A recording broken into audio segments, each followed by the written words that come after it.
Ready?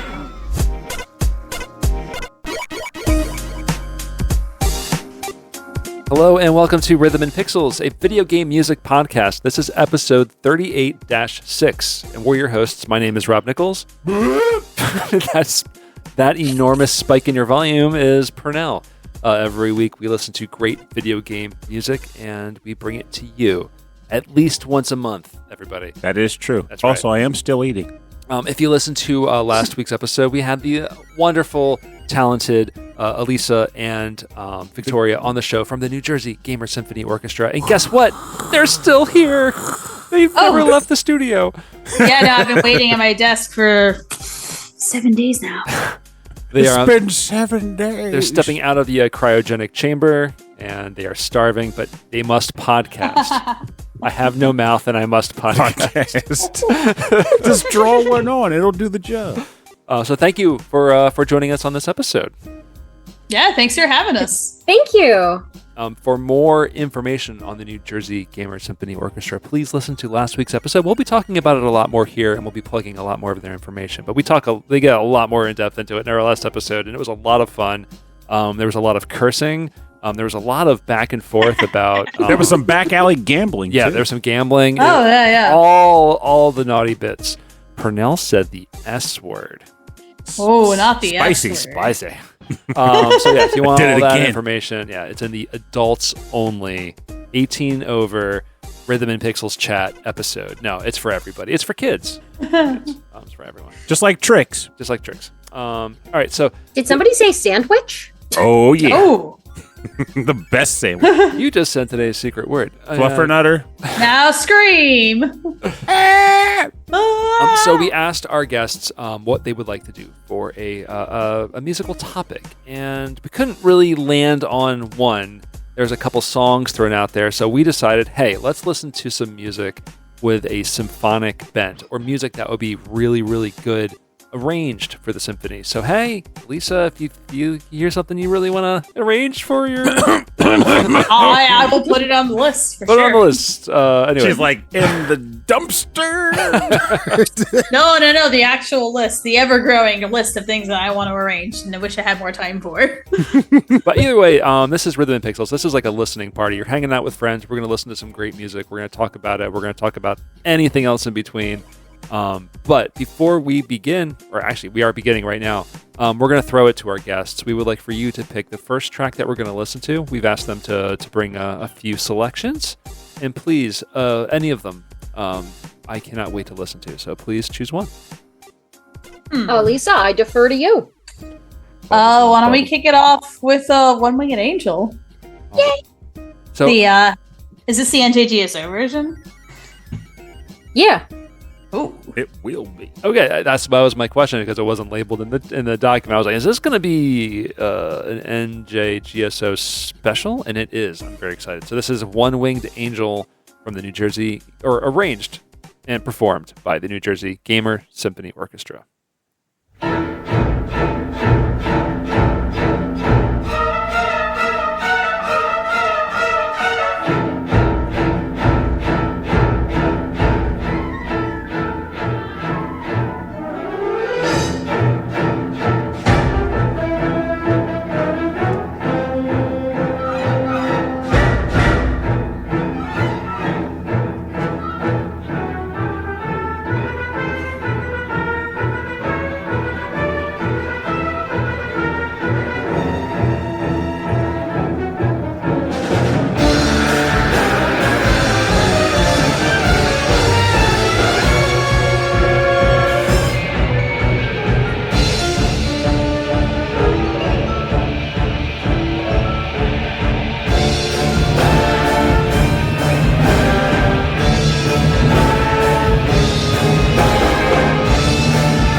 And we're back. You've been listening to One Winged Angel, composed by Nobuo Uematsu, arranged and performed by the New Jersey Gamer Symphony Orchestra. Thank you. Drummer's a beast. Yeah, hear the drummer get wicked. I love that. Is it. That's Was our like, percussion section leader, Travis. Got to shout him out. He does amazing work. Yeah, that was really. It was like grungy drums, which is perfect. Yeah, which I really liked. He went hard. Yeah, that was so good.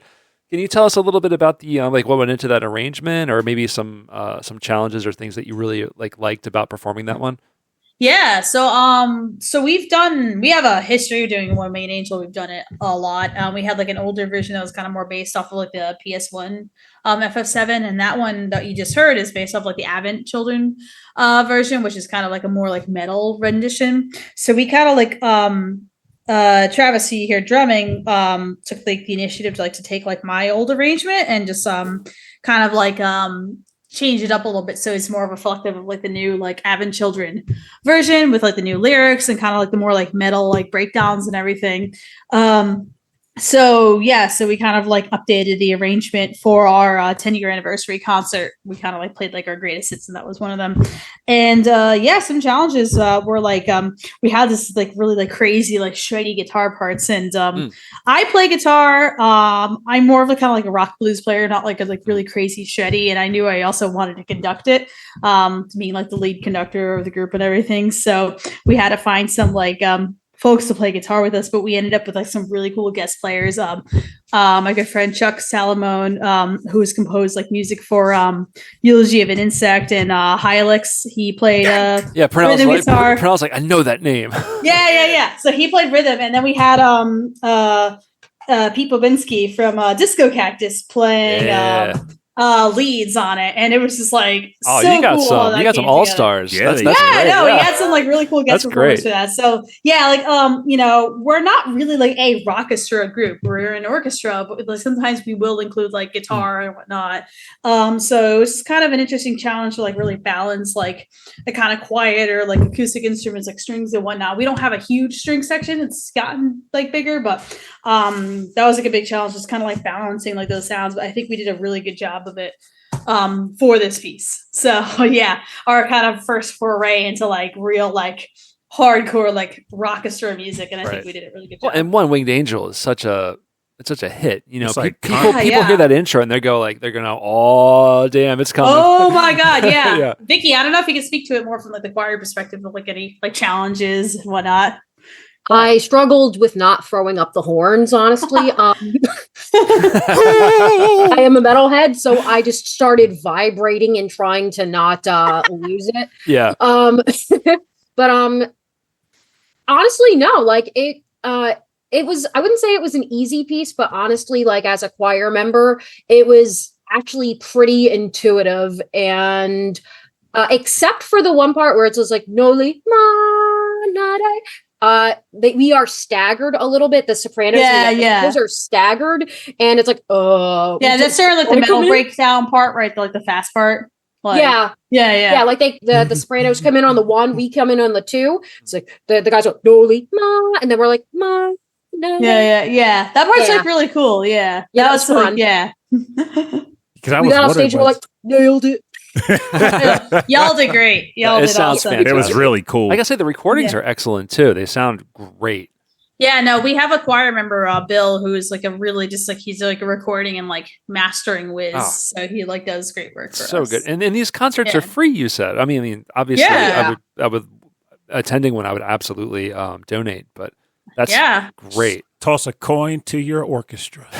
Oh, we love it. Yeah, if you guys can come through, like that'd be awesome. We'll give you a shout out on stage. Oh, please don't. You're just tempting me to go up there. Please don't. That loud bastard over there. He's awesome.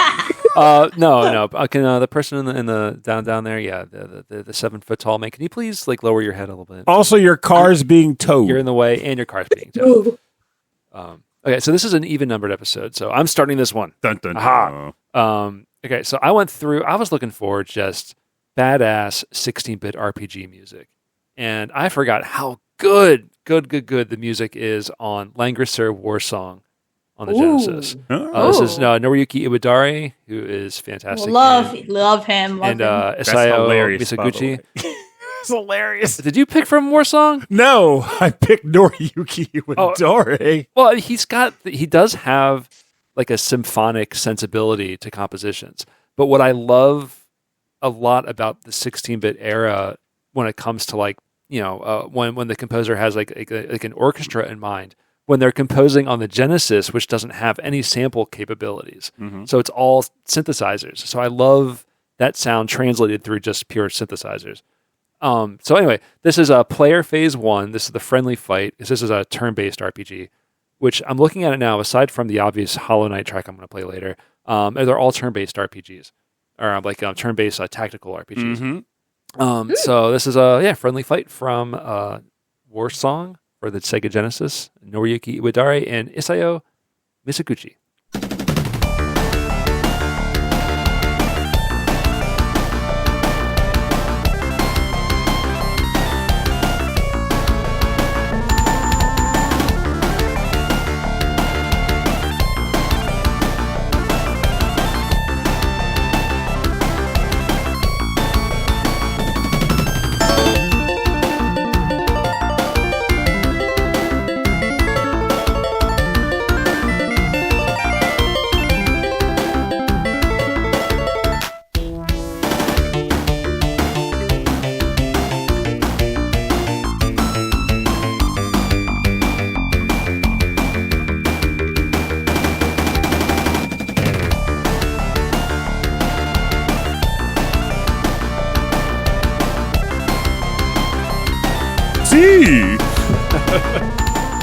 And we're back. We're listening to music from Langrisser War Song on the Sega Genesis. Player Phase 1, Friendly Fight, composed by Noriyuki Iwadare and Isao Misaguchi. And yeah, this is a pretty rockin' track. And in fact, the drums really remind me of like a Wolf Team song from other Sega Genesis games. Of the games that are completely eluding my brain right now. It happens. Soul Dees. Was that Wolf Team? I think, no. Absolutely not. No. That's what Google's. I'm imagining there's a side-scrolling one with the anime girl with the red hair. That's a lot of games. On the Genesis? That's a lot of games. Slayers? No. Possibly. God, I love the bass line in this one. Oh, the disco bass is. Oh my god! Yeah, those octaves. Man, yeah. This bass octaves, just like. Yeah, can't beat it. It does what you. It's not complicated. It's just gonna move your butt. Is what it's there for. Oh yeah, it is really butt moving music. Butt moving music, and then of course the really hard stereo panning on the drum fills. I keep. Oh yeah. So for anyone, of course, during this age, we're all playing like on these big CRT TVs, which likely don't have stereo sound. Mm-hmm. So, but it's good to listen to a lot of this music on headphones now, because you get the full breadth of, especially the bass that can come out of Genesis. Yeah. Of course, the stereo. Did you get what I was looking for? No, I stopped because once I got to the point where I realized that was actually the former Tails studio. Yeah. I was like, oh well, I didn't see the. Yeah, Solfeis. Solfeis was one of them. Yeah, El Viento. That's the one I'm thinking. Oh, you love that game. Yeah, there's like 5 stages. You'll never beat the first one. But like the music is incredible. Yeah, Ernest Evans. It sounds a lot like that style, but maybe it's just because it's both on the Sega Genesis. But yeah, like RPG battle music, but maybe slowed down and arranged for orchestra. Pretty rocking. I feel like a lot of the tracks I'm ultimately going to choose are in a similar bucket, because deep down I feel like even when the technology wasn't there for it, the RPGs were still technically telling a story. Mm-hmm. And the music teams or the sound teams on those games wanted to convey that sense of, I hate using the word here, but that sense of epic drive. They wanted to portray a deep, intricate plot and the experiences that come with it through the music. Yeah, their vision is much larger than the technology can support it. Yeah. But why not? Because, if you read a book, you're reading the words on the page, you're imagining what's happening. Mm-hmm. You're playing an 8-bit game when you're a kid, you kind of have to, your imagination has to fill in a lot of the blocks. Oh, yeah. Yeah. Well, the music does a lot of the storytelling, where like the graphics may kind of like come up short, and like even nowadays are like graphics are a lot better. Like the sound and music still does so much more of the storytelling than we give it credit, I think. Like I was talking to a mutual friend of Rob and I, because he's a big fan of music and movies, like soundtracks for movies. And he's always shocked by the fact that I just don't pay a ton of attention to the music in movies. Like, it does its job, but I don't remember any of it. Well, that's the thing, though. Yeah. Sorry. Go ahead. No, I was gonna say, that's the thing though with really good music in movies, for instance. You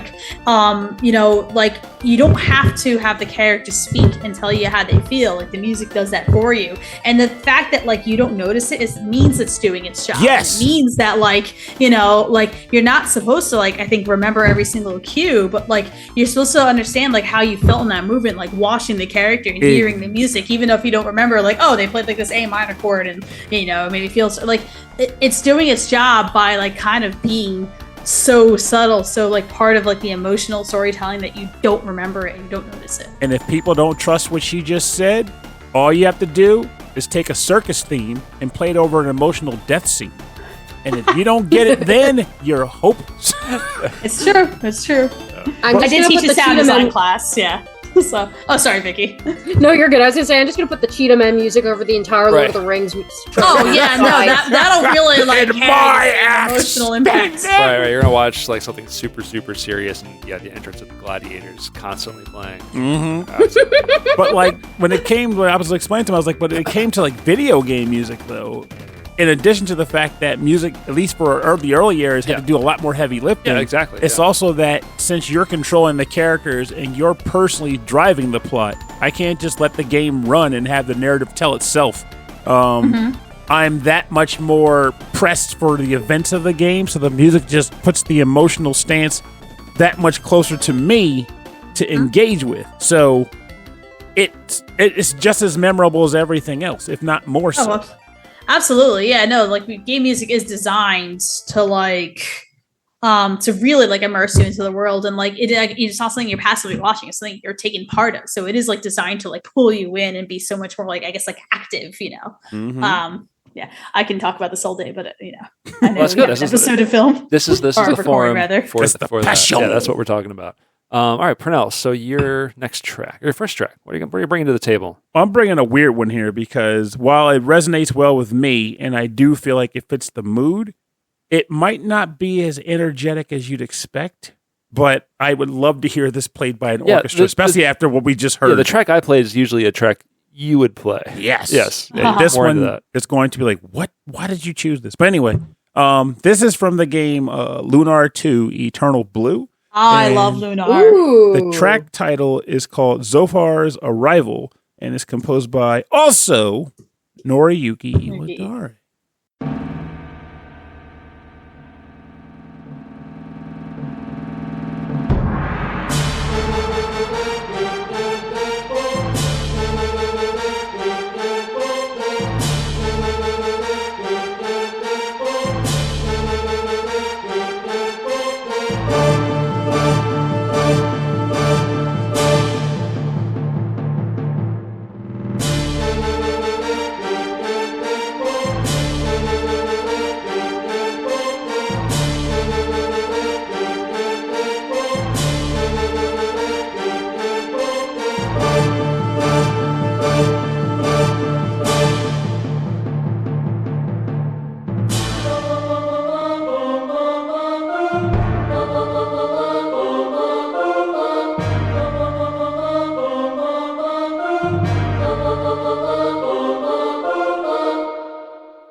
Welcome back. You're listening to Zohar's Arrival from the game Lunar 2 Eternal Blue from the Sega CD, composed by Noriyuki Iwadare. It's weird that this track sticks with me and has stuck with me for years because I guess maybe the moment it plays and the fact that it wasn't a high energy track, but it was very foreboding. Oh yeah. This is like the first phase of the final boss fight in the game, and whenever at that part it goes like do do do do, like it builds up.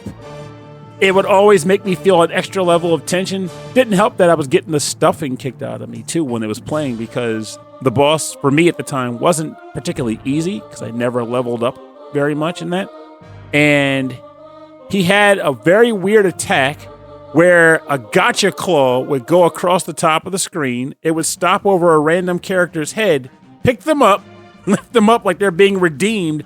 A wormhole would open up, and it would just blast you with like a myriad of bullets, and then just drop you on the ground. Very weird stuff. But again, I just remember that specific part, and it's the thing that resonates. I like that part more than the entire final boss battle of the game, which is a lot more live, but I don't care. Now, with that said, I think it would be pretty cool to hear an orchestra play this out and likely add a little bit more to it, put some more flair on it. Ooh, yeah, that would be absolutely, fun. yeah. Like, This could be a fun one to like add some choir to as well. Yes! Oh. It would be Can good. the altos have the melody? No, I'm kidding. I'm an alto, so I say yes. So I will. give Yes! the altos the melody. I gave y'all the melody in my recent arrangement, actually. I mean, though I gave everyone the melody. OMG. Going tenor.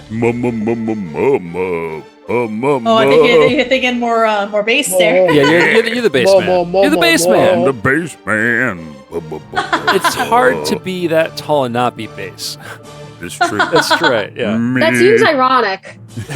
Isn't that ironic? I mean, Vicky, very tall. your fiance, your Dave is pretty tall. He's a tenor, you know. Like, I mean, yeah. the altos are so deep because they're closer to the depths of the earth. That's true. That is true. I like that. But yeah, no, this would be. I think this is something like really cool to like translate, and I think like it provides some of its own challenges for like orchestrating it in a way that like conveys like the intensity. Kind of sometimes the issue with like MIDI is that like everything's kind of just turned up to like 127 and like velocity, and just like everything's just like crazy loud, and and you have to like translate that to like actual like instrumentation. But like a good combination of like cello, basses, bassoon, and trombones, I think could like really like bring some of that like weight. And like a lot of push and pull would be good too. Like having like the crescendo, decrescendo, but not like a real full decrescendo, but like it just goes. That's really something I want that to wear. That's something I never really considered, like especially with the earlier systems. If you're trying to translate or arrange from those original tracks, there's very little dynamics coming from chiptune, right? So, Yeah, I didn't think that was a thing that was like really capable of, you know, like so. There's a few, that's kind a few of composers got the hang of it, and the only one that can come to mind is Tim Fallon. Tim Fallon has a dynamic range that I feel like chiptune composers today are trying to emulate still. Yeah. All right, so we are coming back around to you. We're talking about more arrangements of tracks, and I know that you've brought plenty that you have performed, so I'd love to hear another one. Well, speaking of some dynamic contrasting to like the original, I think Bloodborne would be great because in arranging this, like I wanted to contrast a lot of the dynamics. And to be clear, I only arranged like the back half of this arrangement, but maybe we can go with that one next. All right, yeah, this is from Bloodborne. This is Lawrence, the First Vicar, and Lady Maria of the Astral Clock Tower, performed by the New Jersey Gamer Symphony Orchestra.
All right, and we're back. You've been listening to the New Jersey Gamer Symphony Orchestra.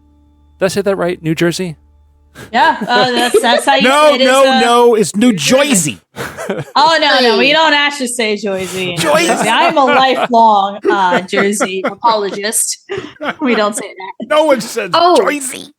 Well, I'm from Philadelphia, and we say it's pronounced pork roll. So I mean, no, it's Taylor Ham. Taylor Ham. No. If you want to start a fight in New Jersey, you just say pork roll or Taylor Ham. Doesn't matter which one, and you will. Someone will throw hands at you. Yeah. Someone will throw hands. Yeah. I had a huge Facebook fight over that not too long ago. A buddy of mine came and took home on a plane 10 Taylor Hams. Yosuke, right? Yeah. Yosuke loves regional meats. Person was like, that's not a commercial. She was like, I think she said something either was it wasn't a New Jersey staple or it wasn't pork roll. I'm like, it's a Taylor Ham. The product is, I'm a North Jersey person. I'm just prefacing with that. The product is called pork roll. Taylor Ham is just a brand. Yes. That is the product. So I am a North Jersey person. We call Taylor Ham here. You cannot legally say pork roll outside of the confines of this apartment, but that's just how it is. We have to pay Taylor Ham 50 cents every time you say Taylor Ham. So please stop saying Taylor Ham. Yeah. Oh, Taylor Ham. Sounds like people have beef with pork roll. Oh, that's good.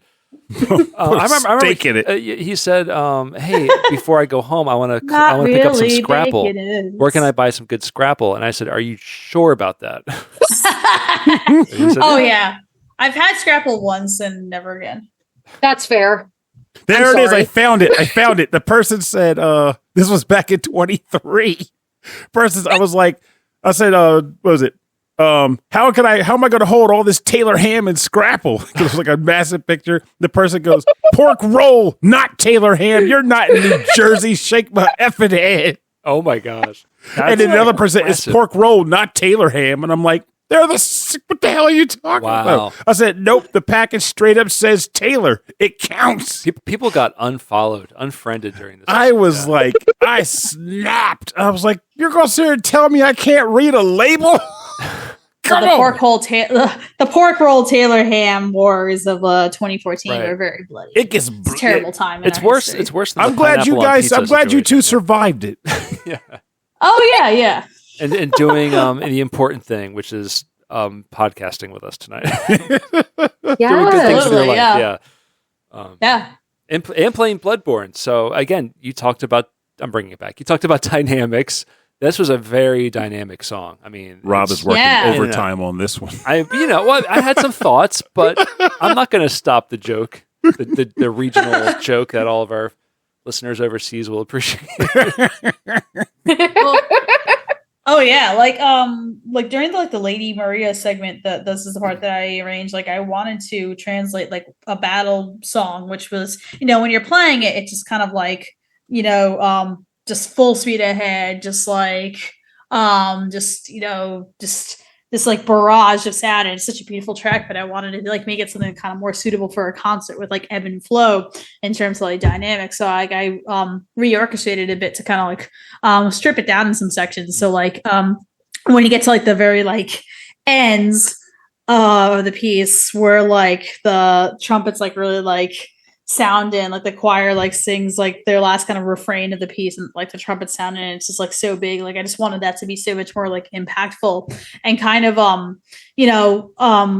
Lady Maria, when I've never played the game, but I can imagine when you're playing the game, it makes sense for it to be kind of just big, loud throughout, but in a concert you kind of need ebb and flow, especially for this kind of medley is almost 9 minutes long. You can't have just kind of loud the whole way through. The audience will get tired of it.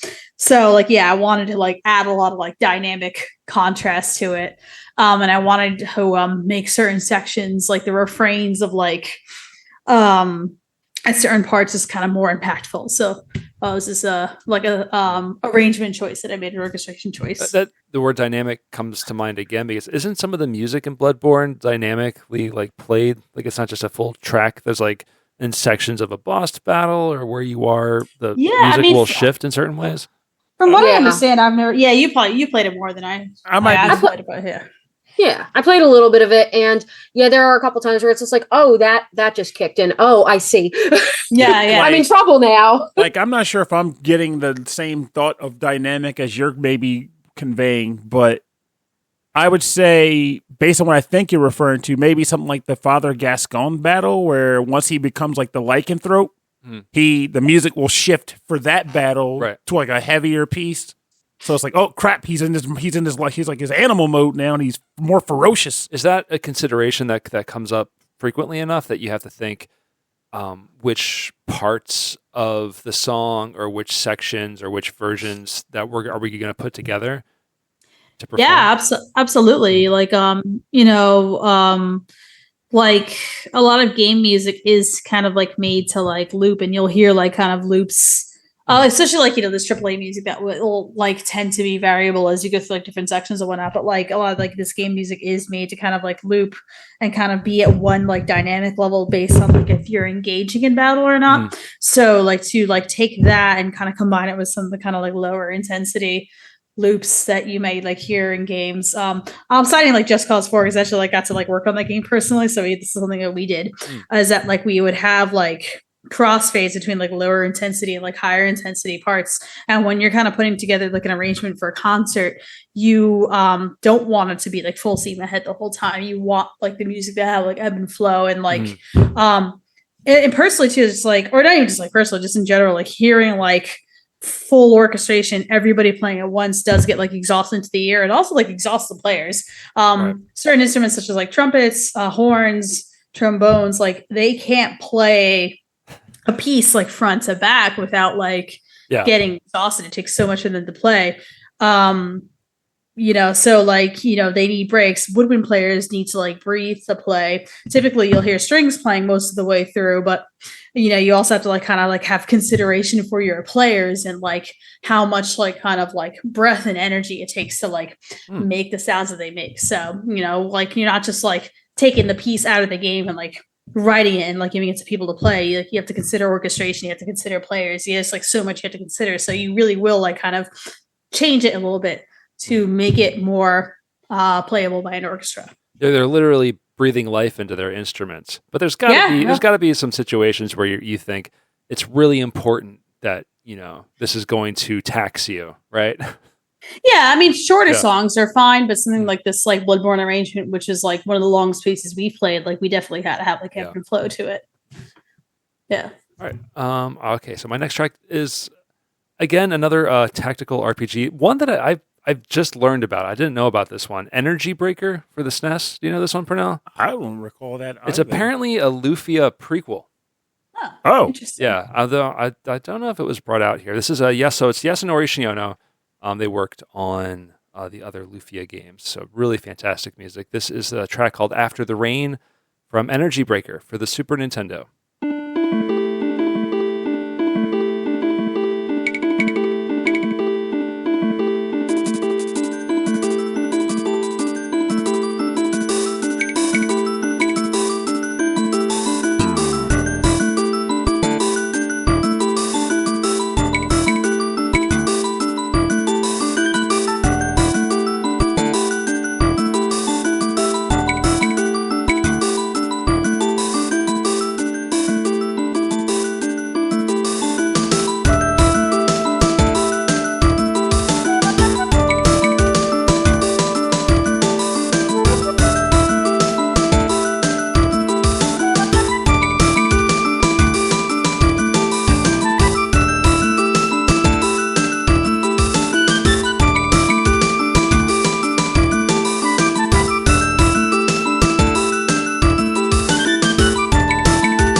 We're back. This is After the Rain from the game Energy Breaker for the Super Nintendo, composed by Yasunori Shiono.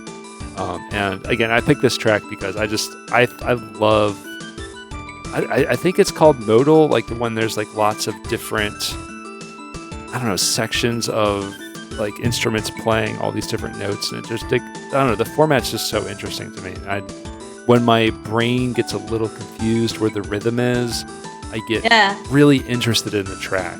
And it's just like it breaks down like the twos and threes like differently. Like I think I was just like talking about like West Side Story. I Want to Be in America, and it's kind of like that effect. That's just right. Like you said American. I didn't immediately. Oh yeah. No, that was the one. Yeah. Da, da, da, da, da, da, ba, ba. Except it's like backwards. It's like da da ba ba ba ba ba ba ba. What's nice though is like when the flute comes in, it sort of like kind of ties the whole thing back together. Yeah, no, it's really cool. In a very Super Nintendo kind of way. Yeah, I was pleased by it. Like, I wasn't trying to get the rhythm. I was just gyrating. Yeah, I was like, it was the triangle player's holiday on this thing. Like, it sounds like there was like someone scrolling through a menu in the background with a particularly like higher pitched from time to time. Well, what he did was he had a list of all these instruments to put in there, and he was just sort of clicking through each one. And he's like, actually, it sounds better if I'm just clicking through each one. I should include it. So imagine the triangle player replicating all of it. I can almost feel the wrath of percussion, just like, please stop. Please stop. You're going to do this to us again? We hand them an octagon instead of a triangle and tell them to go nuts. Oh, yeah, no. An octagon is like really like the next level up from a triangle. Smash. Just like all the corners. That's musician math. I'm going to put octagon into my next octagon into my next arrangement. This is a hexagon. Oh yeah, we did just get a gong. Introduced a new instrument. Oh, that's fantastic. Yeah, everyone loves to see that on stage. Everyone's like, "Oh yeah, you're gonna hit it. When are they gonna hit it? What are they gonna hit it?" You just know it's gonna be loud. Yeah. We hit that gong. Don't worry. The New Jersey Symphony Game, featuring the world's first octagon. We gonna hit that gong. Oh yeah. Well, we played a song a couple of years ago called Gong. It was called Gong. And we hit the gong. Yeah, it's from, it was like Super Robot Wars, yeah? Super Alpha Robot Wars 3rd Tyson featuring Dante and Knuckles from Devil May Cry, yes. That's what it's like. I was like, wait a minute, this title's getting out of control. Yeah, this is not a game. Oh, no, the title is out of control. Featuring Nichols and Dante from Devil May Cry. What's your Both next of them. Okay, my next track comes from, Energy Breaker featuring Dante from Devil May Cry 3. Right. Oh, my favorite. No, actually, my next track comes from a different game. It comes from an ancient game. Because I'm old. The ancient ones, It's Breath of Fire 1 on the Super Nintendo. Title track is called Distant View, and it's composed by Yasuaki Fujita.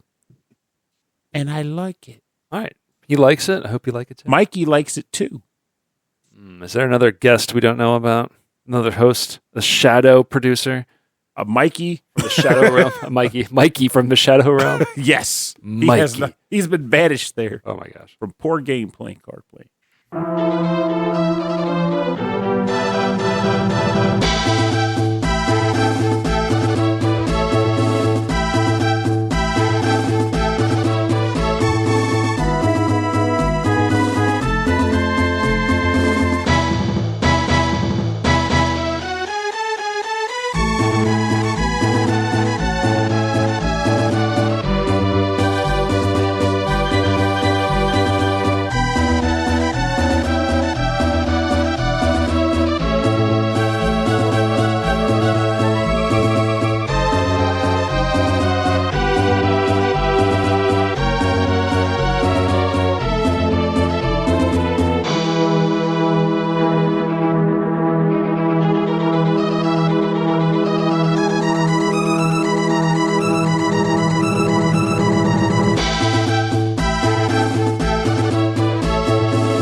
Welcome back. You're listening to Distant View from the game Breath of Fire on the Super Nintendo Entertainment System, composed by Yasuaki Fujita.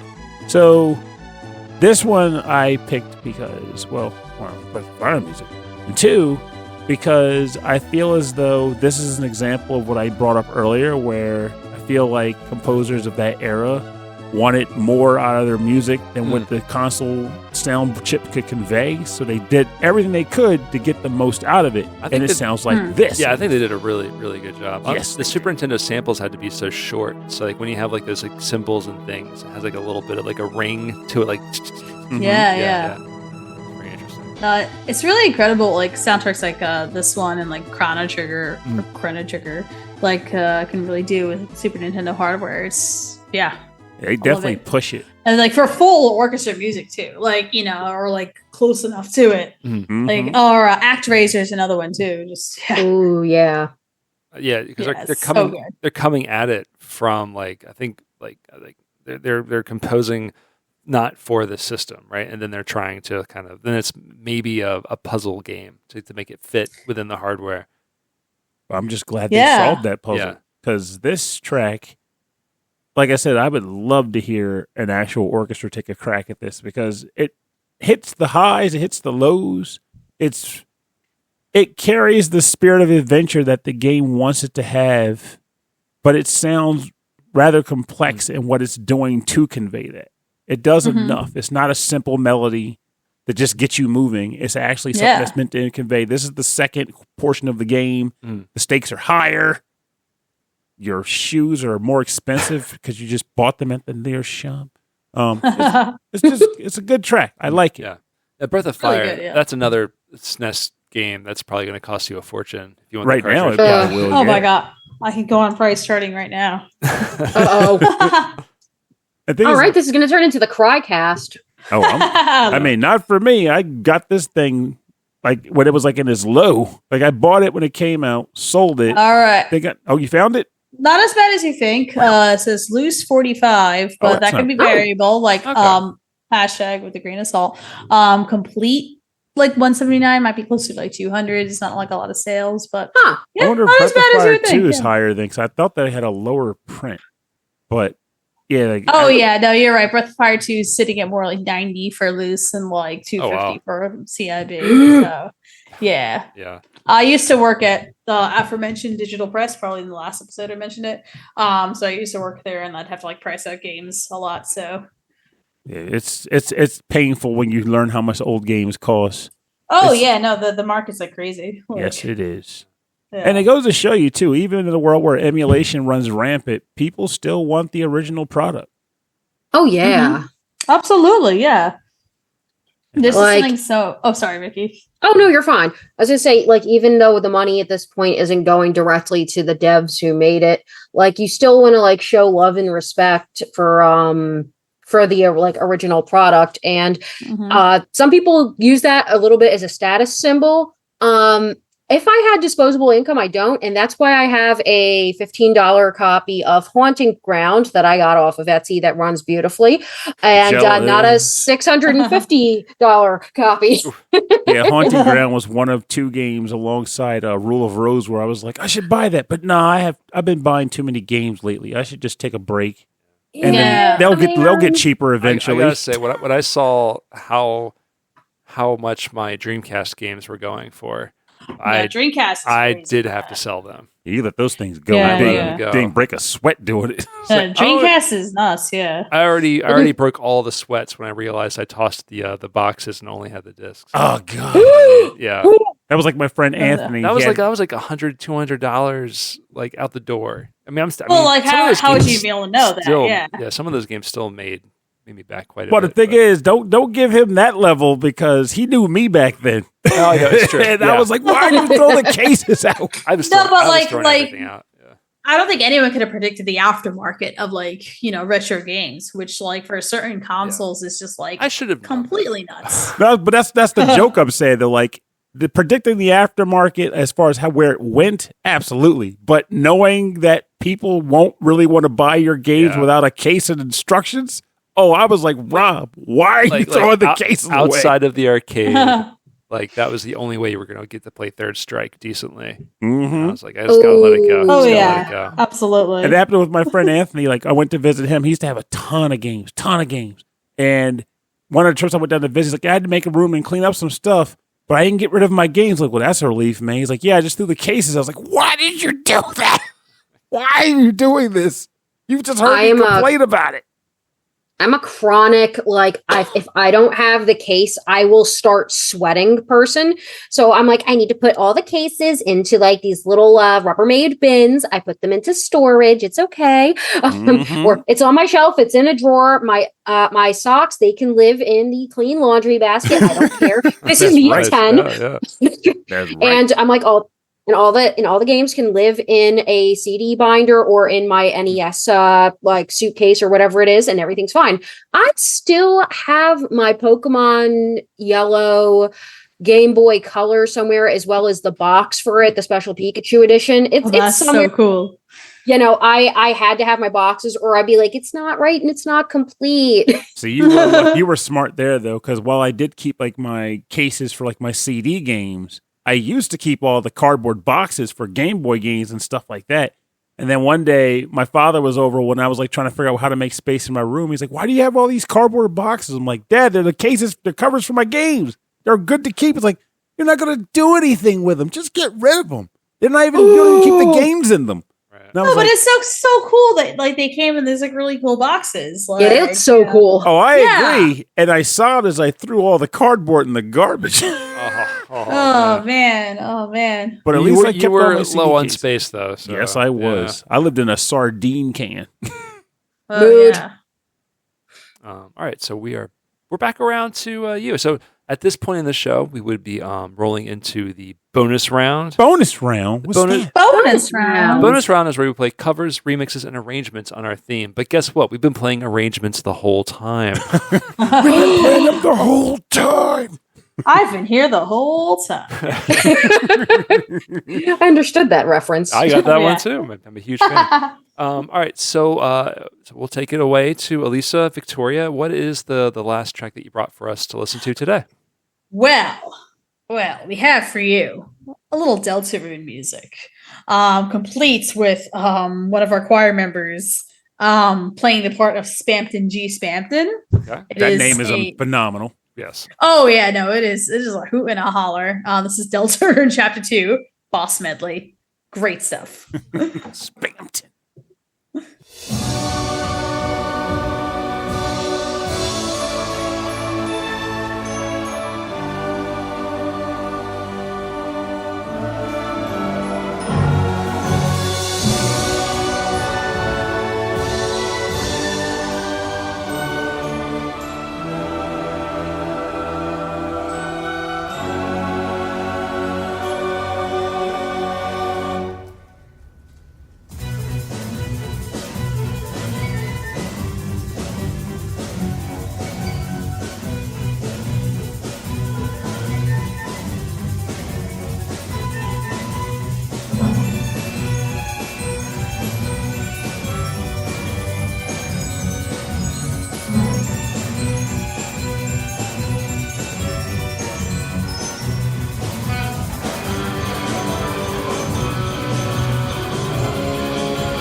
It was hard keeping it together on stage. It's so cool, like watching the video and like seeing everyone just like kind of just really get into the Santa theme. Like everyone's just like bopping and like grinning. And that's like, what I was doing. I was over like, I know. Look over, and I was like, "This is really good." It's so infectious. It's so much fun. Great. Yeah. Oh man. I mean, you start with that big rhythm, and then everyone's into it. You can just bum bum bum bum. Dun, dun, dun, dun, dun. So good. Yeah. So is this a favorite of the orchestra to play, or is this? I think one of them for sure. Like I feel like this and like Bloodborne, like the ones we showed tonight. Like we're all like big hits with the group. Nice. Yeah. Yeah, that one's fantastic. I really, really, really liked the horns. The horns in that was awesome. Yeah, no, it's so fun. Yeah. I do have to know now, after we've listened to multiple tracks from you guys, and they're all good. Oh, really good. Thank you. Can you think of a track from a particular game that you would like to have the orchestra perform, but you haven't attempted it, whether due to challenge or haven't been able to nail down the arrangement or any number? You said you got a list, man. but like what's up there? Ooh. Like what's in the dream bucket? What we call it? I have a lot of stuff I want to arrange. Vicky, I'll let you go first, I think. Oh gosh, I also have a list. It's so hard. This is gonna sound kind of weird. So unfortunately, I don't know how to arrange, but I want to learn one day. Something that I feel. Oh, thank you. You're already halfway there. Oh, yeah. One thing I would love to do, this is going to sound probably just completely out of left field, the giant egg theme from Billy Hatcher and the Giant Egg. Oh, heck yeah. Yes, I feel like that's a field I would like to walk left into. I feel like Billy Hatcher is just so underrepresented everywhere, and I'm like, no. Sega may have forgotten you, but I have not. I had to look it up and go, oh my gosh, that's right. GameCube classic. I mean, I want to work on a couple arrangements myself. Like, I love the Kid Icarus Uprising soundtrack, so like, I'd love to do like a medley of that. But like, I feel it would be like so fun. And there's like a really cool part too, with like a lot of like choir element in it as well that I would love to do. Another one I want to do is like the gym theme from like Scarlet and Violet, and I feel like there's like so much fun interactivity with it, with like the clapping at the beginning, the like the I love the chanting and stuff. Like I feel like in the singing, I feel like there's like a lot of interactivity. It'd be like pretty fun. I mean, I feel like it would give like a lot of like our trumpet and like sax players like a chance, and like our bass guitarists and like synth players a chance to kind of like really like vibe and vamp a little bit and like do some solos. So that's like another thing I would love to work on eventually. And like my other dream arrangement is like a Pokemon kind of like nature documentary. So that's a speed that I want to work on. So yeah, but one day I just need to like split myself into 3 and be able to get all this stuff done. Little Kage Bushi. That's always the problem, not having enough. Yeah.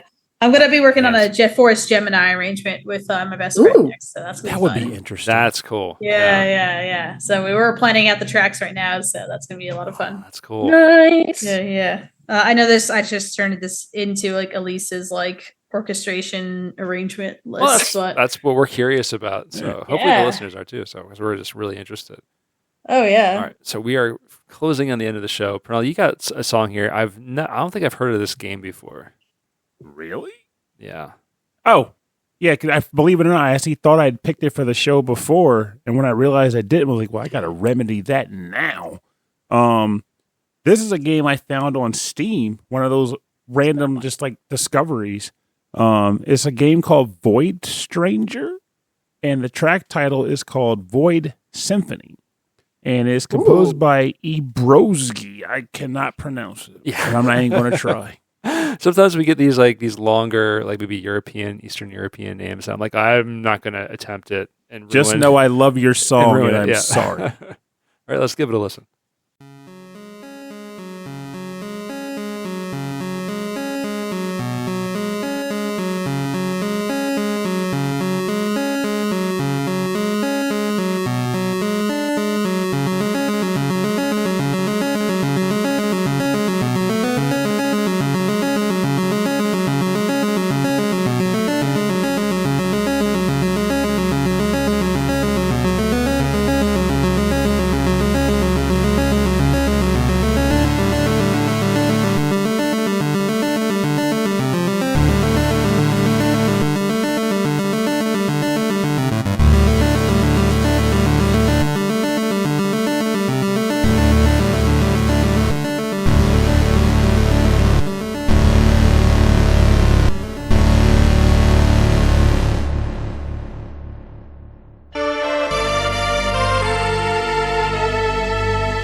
Welcome back. You're listening to Void Symphony from the game Void Stranger, composed by Ebroski.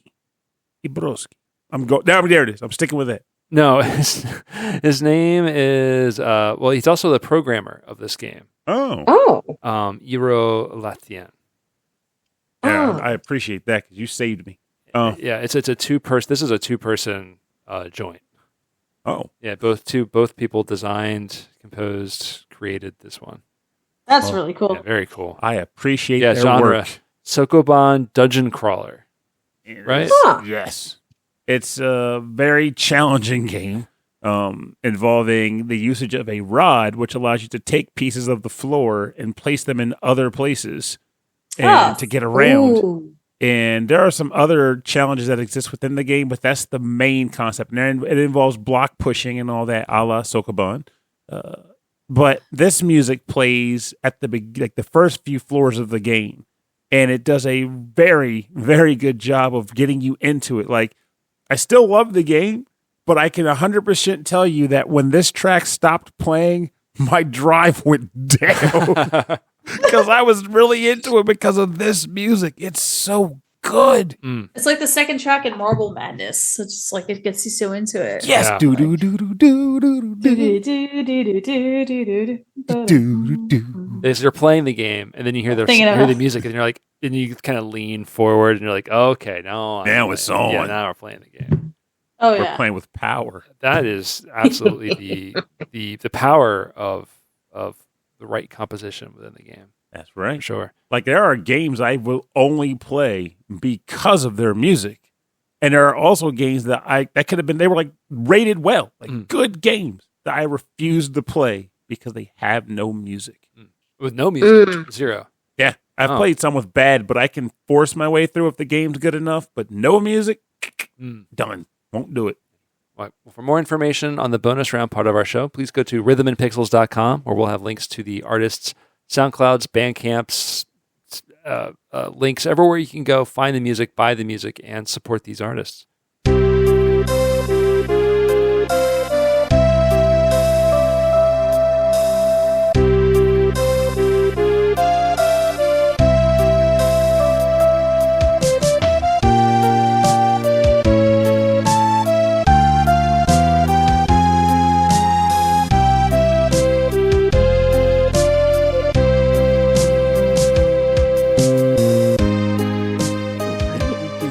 Okay, thank you everybody for joining us on episode 38-6 of Rhythm and Pixels, our chat and listening party with was that the musical director?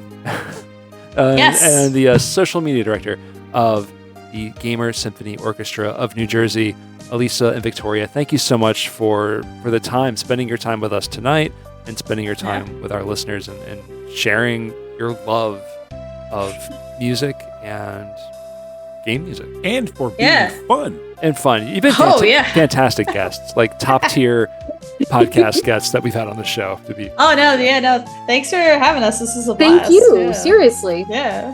You're a fun host, so you make it a lot of fun. Oh, stop it. Too much. You guys. So before we head on out of here, can you let our listeners know a little bit more about you, where they can find your music, where they can find your concerts? Yeah, we'll tag team this time, Vicky. We're on many social medias: Instagram, YouTube, Blue Sky, New Jersey Gamer Symphony Orchestra. Vicky, I'll defer to you. Instagram as well. I post memes a lot, but I also do post information about our concerts. And just NJGSO.org.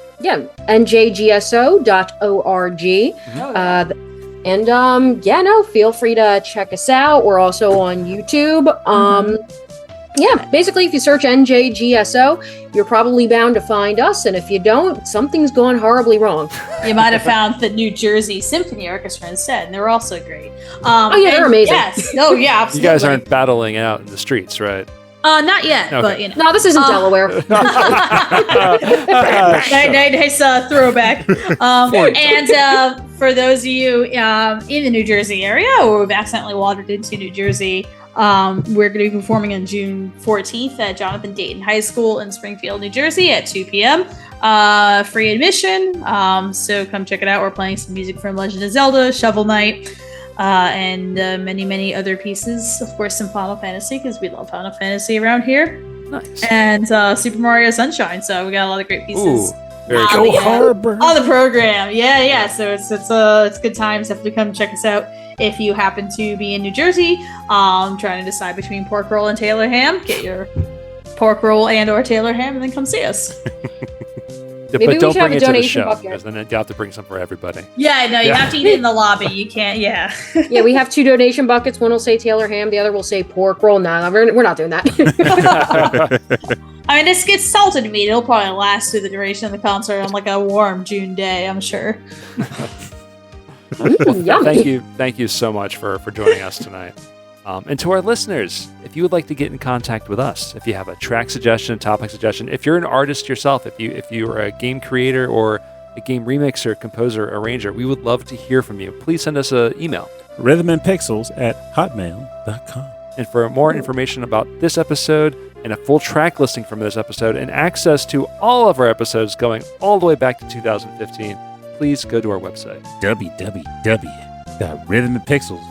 You can go to just rhythmandpixels.com. www. We own W. that top level domain, son. World Wide Web. Check that out. http:// No. We're encrypted end to end. Put that S on there. S. Get your parents' permission to go online. I'm acrypted. We You do are. have the direct line to Pernell's cell phone. You can always just leave him a text. That is on our Discord, Happy actually. text. Access to our Discord is at the top of the website. You can hang out there. It's very chill. A lot of just people sharing game information and also games that they're playing, talking about music and things like that. Really good time. You can also learn about other podcasters, other video game music podcasters. There are many out there. And about yourself. And you can learn more about yourself while you're at it. Is that what you said? Wow. We're going with. That's what we're going with. That's what we're going with. We're going with. You can also find us on, we have a Facebook page. Things get posted there. We also have a Blue Sky, or we have like a game track of the day gets played there as well. Go to youtube.com/rhythmandpixels. Our episodes are there, as well as 24/7 live stream of 8-bit and 16-bit classics and deep cuts. And if you'd like to support the show, you can go to teespring.com/something rhythm and pixels. You can look us up there. Yeah, that works. We got great t-shirt designs, goofy stuff, fun stuff, and video game related things. I just did a bunch of new designs. I did ice hockey from the NES because people love hockey. Oh, nice. Why not? Oh, that's a great game. That's really cool. I spent an afternoon and I made one that was a bunch of sine waves kind of intersecting each other with the little Medusa heads from Castlevania. That sounds awesome. And for some reason, of all the designs, that got flagged by Konami. And I think it's because they have a Netflix show. And they were like, nope, None put of that. Medusa heads on there. So I gotta change it up. Have they put Medusa heads in the show? I don't know, but that was the copyright flag. The straw that. Anyway, that happens. They were petrified. Oh. Sorry. But at first they were afraid. Nice. And then they litigated. If you'd like to support the show, you can go to patreon.com/rhythmandpixels. And as a member there, you get access to cool goodies like shout outs on our radio station. You get cool merch like stickers, t-shirts, and mugs. We also like to give shout outs to members who are at the highest levels at the end of every episode. So I want to first thank Christopher Senstrom, host of the Gameable Audio Podcast. Thank you so much for continuing to support our show. Thank you to Corey Clark. Very much thank you. Khalid out there in Germany, thank you so much. We really appreciate it. The three of you are top tier. All right, now the bottom tier. Oh, hush you. I'm just kidding. The rest of these people is fantastic. Thank you so much for supporting our show. Kristen, thank you very, very much. Antmaster, Brian Pitt, Cameron Worma, thank you very much. Carlos, Kung Fu Carlito, host of the Heroes 3 podcast. Thank you very much. Chris Weisner, a.k.a. Musashi219. The wise guy. Thank you so much for supporting our show. I think we're going to... He'll be on. We're in the works having him back on the show next month, I think. David Good, David Taylor, and Shaletta Regol, Harold Howard, Jamie, Triple Jeff, Justin Schneider, host of XVGM Radio, a fantastic podcast, which we'll be seeing in June, the end of June. That's right. They're coming down from Connecticut. Thank you to Kitty Sparks, Leslie Martyris, host of the VGM podcast, Rage Cage, host of the VG Emporium podcast, Reinhard Silkova, Steve Miller, Taco, and Zach Thornbach. Thank you, all of you, and many, many more, for continuing to support our little show. We really appreciate it. We really do. We've been at this for a long time, and some of you have been here for dang near since we opened the freaking Patreon. Yeah, as soon as we started it. So it means so much to us. It means that like if a microphone gets broken, we can replace it. And when we had to move houses, I could fix the furniture that got broken. All this stuff. It means it does a lot for the show. Also, when we have to answer the Sphinx riddles, we can just pay the Sphinx and walk through. We just take the Patreon money. Please just let us in. Eat it. So thank you so much for supporting our show, and thank you again to Elisa and Victoria for joining us tonight. And, thank you again so much for having us. Yeah, no, thank you for having us. We really appreciate it. Yeah. I had a blast. The name of the show is Rhythm and Pixels. My name is Rob Nichols. And I'm done eating. Have a great week. We'll see you next time. And remember, food's on the mind. So obviously I'm thinking about... Staring at the soup right now. I am staring at the soup right now. My soup is in my mind. Slurp. So good. Nutritious dieting is not as bad as we might think it may be, and I only know this because I'm struggling but doing it as Rob's picking up some candy I brought over for Christy. Give me them gummies. But with that said, it still means you can be reasonable about it. Don't overdo bad food when you want to eat it. Just eat it in moderation. That way you don't let yourself go crazy and ravenous for, I don't know, McDonald's or whatever it is you want to eat. Though I gave that stuff up. The important part of the message is eating healthy doesn't have to be a death sentence, and it doesn't have to be a misery pit. It just needs you make conscious decisions in what you put in your gullet. So take steps now. Get your health in check now, because you don't want to have a doctor looking at you funny, offering you shots and weird drugs or whatever. Well, for the updated video game food pyramid, go to rhythmandpixels.com. We'll have wall turkey. Yeah, wall turkeys, apples that you find in trash cans in Streets of Rage. Anything Kirby eats. Yeah. That weird fruit from Grandia 2 that gets all the characters drunk. Drunk fruit. That's a deep cut. They had that in Harvest Moon too, like this vagrants, if you will, would drink grape juice. Grape juice. We also can't have any more hardy durians. They are now extinct. Thank you, everybody who played Breath of the Wild. Oh no, not the hardy durians. Not the gross feet-tasting garlic fruit. Spoken as a garlic fan.